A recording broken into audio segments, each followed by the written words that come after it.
आऊज़ुबिल्लाहिमिनश्शैतानिर्रजीम बिस्मिल्लाहिर्रहमानिर्रहीम। अस्सलाम वालेकुम। मैं हूं मोहम्मद इदरीस अवान एडवोकेट। और एक इंतहाई अफसोसनाक बात जो सामने आई है कि इस्लामाबाद के पोश एरिया में एक बहुत ही भयानक वाक़या रुनुमा हुआ है कि पाकिस्तान के एक साबिक़ सफ़ीर जो साउथ कोरिया में थे, जिनका नाम है शौकत मुक़द्दम साहब, उनकी जवान साला बेटी को जो है ना जी मौत के घाट उतार दिया गया। उनकी बेटी का नाम है, जिन्हें मर्डर किया गया, नूर मुक़द्दम, जिनकी उम्र है तकरीबन 28-29 साल। और इतनी बेदर्दी से ये कत्ल हुआ कि इस नौजवान लड़की को मर्डर करने के बाद उसका सर जो है जी तन से जुदा कर दिया गया तेज़दार आरा से। कितना अफसोस हो रहा है कि इतना बड़ा जुल्म, एक दूसरे मर्डर कर दिया गया, दूसरा तेज़दार आले से उसका जो सर तन से जुदा कर दिया गया। बहरहाल ये बहुत ही अफसोसनाक ख़बर है जिस पे पूरा पाकिस्तान इस वक्त डिबेट्स भी हो रही हैं और अफसोस का इज़हार भी किया जा रहा है। और दूसरी अहम बात यह है कि जिस शख्स ने मर्डर किया है उसका नाम है ज़ाहिर जाफ़र, और ये बहुत बड़े बिज़नेस टाइकून का बेटा है, जो कि जिसका कराची में, इस्लामाबाद में, पूरे पाकिस्तान में, बल्कि इंटरनेशनली भी इनका बिज़नेस जो है ना बहुत ज़्यादा है। कंस्ट्रक्शन कंपनी है इनकी बहुत बड़ी। तो बहरहाल ये शख्स, दूसरी बात अहम ये है कि ये शख्स एक नफ्सियाती डॉक्टर था। ये मेंटल थेरेपी का जो है ना जी क्लिनिक चला रहा था। और एक और ख़बर भी मौसूल हुई है जो कि इतलात दोस्तों ने दी हैं, वो ये है कि ये शख्स जो है ये क्लिनिक एक चला रहा था, क्लिनिक के नाम पे एक टॉर्चर सेल चला रहा था।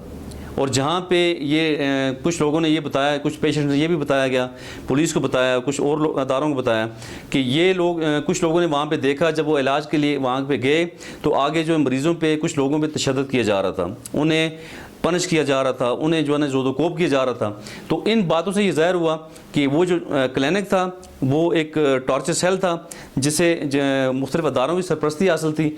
और ये ऐसे अदारे जो चल रहे हैं, ऐसे जो सो कॉल्ड अदारे चल रहे हैं जो कि टॉर्चर सेल चल रहे हैं, जिस तरह पिछले दिनों हमने हरीपुर में देखा, वहाँ पे हमने विज़िट किया कि यहाँ पे एक निजी जेल बनाया गया जहाँ पे लोगों को नशे के इलाज के बहाने वहाँ पे जो उन लोगों पे तशद्दुद किया जाता है, और लोगों के जो रिश्तेदार हैं, जो दूर के रिश्तेदार हैं, जो सुतीले बहन भाई हैं, वो वहाँ पे आके पैसे दे के तो उन पे तशद्दुद करवा रहे हैं। तो इस तरह के जो टारगेट सेल पाकिस्तान में जो चल रहे हैं, तो बहुत ही अफसोस हो रहा है कि उन्हें क्यों नहीं कंट्रोल किया जा रहा, उन पे क्यों नहीं बात की जा रही। हमारी गवर्नमेंट क्या सोई हुई है, क्या हमारे अदारे सोए हुए हैं? तो इसलिए सबसे पहली बात तो ये जी, उस क्लिनिक के वाले से जो है ना जी मालूमात लेनी चाहिए।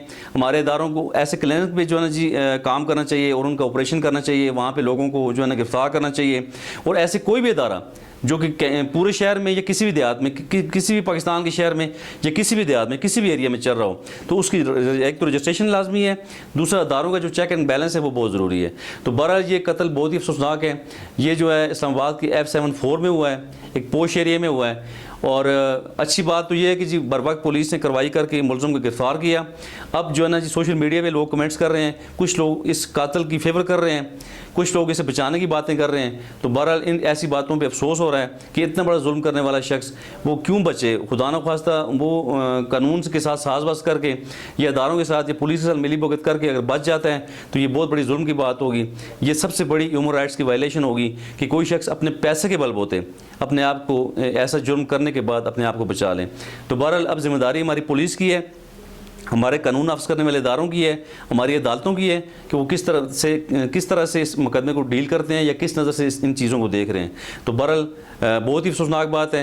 हमारे तमाम अदारों की जिम्मेदारी है कि वो इन चीज़ों को देखते हुए, इंसाफ में अपनी काम करते हुए, अपनी खदमात पेश करते हुए, शफाफ तफ्तीश करते हुए ऐसे कल्प्रिट्स को कड़ी से कड़ी सज़ा दें ताकि हमारी सोसाइटी में अमन आए।